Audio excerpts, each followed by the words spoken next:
Hello guys, dito naman tayo sa Abe Hubert Elementary School. Ayan, katabi lamang ng Horace J. Good Middle School. Nandito ang Abe Hubert Elementary School. First time ko lang din to makita tong eskwelahan na to, no? So tara, samahan niyo ako. Ikutin natin yung community ng Abe Hubert Elementary School. Ayan. So to. Habang nagbabike ako, papunta na sana ako sa zoo, ay may nakita akong playground. Saka yung track. So yung oval. Sabi ko, usually kapag may playground saka track, mayroong school yan. So ito nga. So welcome dito sa Abe Hubert Elementary School.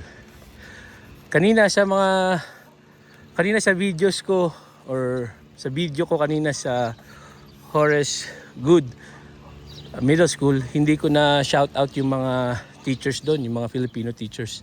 So ngayon, shout out, mega love shout out sa mga teachers, Filipino teachers, lalo na dito sa Abe Hubert Elementary School.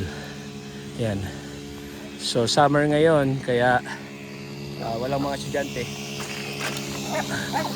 Uy, nag-iabot tayo. Hello!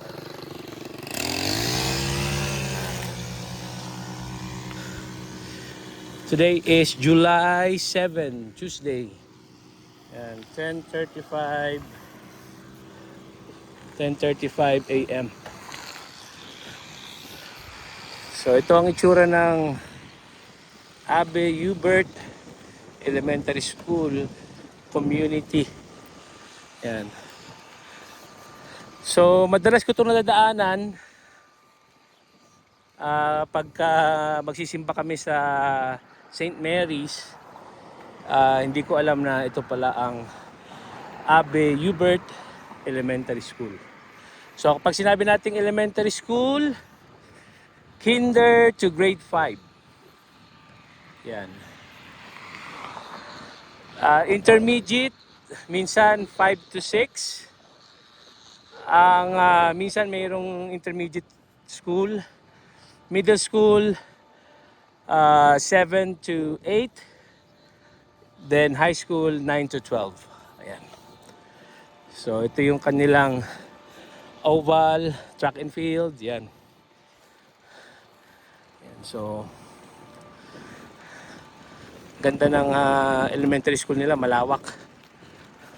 Nasabi ko nga sa isang video ko habang iniikot ko yung isang elementary school, ay usually sa Pilipinas kapag may mga elementary schools, napapaligiran ito ng mga tindahan. Yan. So dito sobrang lawak, walang tindahan sa paligid. Yan. Yung malapit mismo. Yan. So ito po ang halos harapan ng Abe Hubert Elementary School. Yan, may restaurant, Tacos La Carreta. Hindi pa kami nakakain dyan. May DQ, yan. Sa Itokos, nakakain na rin kami dito sa Itokos Grill. Yan. Tapos ito yung makikita ninyo na water tank. Yan, kulay blue. Garden City. Yan. So far, 4 ang nakita ko yung iba't ibang kulay.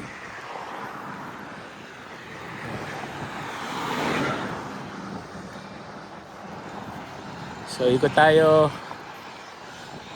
May muffler stock dito. Mag-i-end ng video natin doon sa kung saan tayo nagsimula, para lang mapakita ko sa inyo yung itsura ng Abe Hubert Elementary School. Again, we're doing this video to inform and inspire, lalong-lalo na sa mga Filipino teachers na gustong makapagturo sa ibang bansa. I suggest, recommend talaga na makapunta kayo sa US. Bakit? Kasi siyempre may mga kamag-anak din tayo sa Pilipinas. Mas makakatulong kayo sa Pilipinas kapag nakapagturo kayo sa US. Financially, malaking pagbabago at hindi lang sa pamilya mo, pati sa mga mahal nyo sa buhay, maaari kayong makatulong. Pero pag sa Pilipinas, talaga pong mahirap makatulong sa ating mga mahal sa buhay. Lalo na kapag nagsimula ng mag-aral ang ating mga anak. Yan. So malapit na po tayo. Yan. Actually, ang pag-bike ko sa mga elementary school, 2 beses. Yung isa pa landscape, tapos iikot uli ako portrait naman para sa reels. Yan. So kung mayroon kayong tanong, message lang. Kung napapanood nyo to sa YouTube, hindi ko pa maalis yung hindi makapag-comment. So hanapin nyo lang ako sa Facebook. Okay, so dito na tayo muli sa Abe Hubert Elementary School. Salamat sa inyong panonood. God bless. At tayo ay iikot muli. Isa pang ikot para naman sa portrait video. God bless everyone.